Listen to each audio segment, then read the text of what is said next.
नाशिकमध्ये लोकसभा उमेदवारीवरून शिंदे गटात पेच निर्माण होऊ शकतो। स्वामी शांतिगिरी महाराज लोकसभा लढायला इच्छुक आहेत आणि त्यांनी रविवारी रात्री एकनाथ शिंदेंची मुंबईमध्ये भेट घेतली। उमेदवारी मिळाली तर ठीक, नाही मिळाली तरी निवडणूक लढवण्यावर ते ठाम आहेत। नाशिकचे विद्यमान खासदार हेमंत गोडसेंची या निर्णयामुळे मात्र पंचायत होतीये।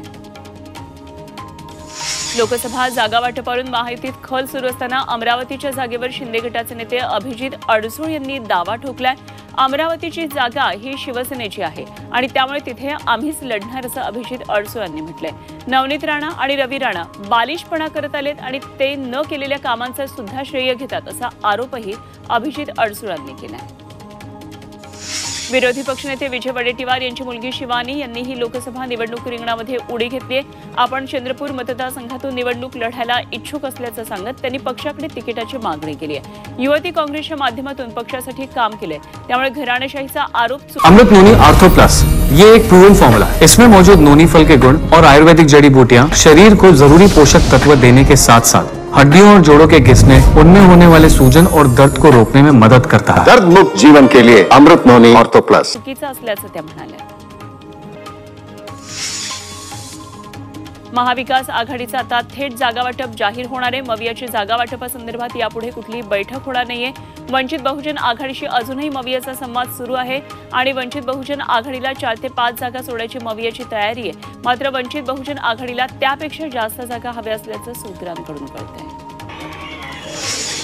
राष्ट्रवादीचे आमदार निलेश लंके राष्ट्रवादी शरदचंद्र पवार पक्षामध्ये प्रवेश करण्याची शक्यता आहे। लंके अहमदनगरमधल्या पारनेरचे आमदार आहेत आणि त्यांनी शरद पवार गटाचे खासदार अमोल कोल्हे यांची पुण्यामध्ये भेट घेतली। मात्र ही भेट राजकीय नव्हती, तसंच शरद पवारांसोबत जाण्याबाबत कोणताही निर्णय घेतला नसल्याचंही ते म्हणाले। परभणीमध्ये रासपनं महादेव जानकर यांच्या नेतृत्वात लोकसभा विजय निर्धार मेळावा आयोजित केलेला। यावेळी जानकरांनी परभणीमधून आपली उमेदवारी जाहीर केली आणि आपल्याला परभणीतून लढायचंच असल्याचा निर्धार त्यांनी यावेळी बोलून दाखवला। आपल्याला मुख्यमंत्री व्हायचं नसून केवळ 5 मिनिटं पंतप्रधान व्हायची सुप्त इच्छा त्यांनी व्यक्त केली। सोलापूरचा माढा लोकसभा मतदारसंघ शेतकरी कामगार पक्षाला मिळावा यासाठी सांगोल्यामध्ये शक्ती प्रदर्शन करण्यात आलं। इंडिया आघाडीमधून माढा आणि हातकणंगले हे 2 मतदारसंघ शेकापला मिळावेत अशी मागणी आमदार जयंत पाटील यांनी केली। त्यामुळे माढा मतदारसंघाचा तिढा आता वाढणार आहे।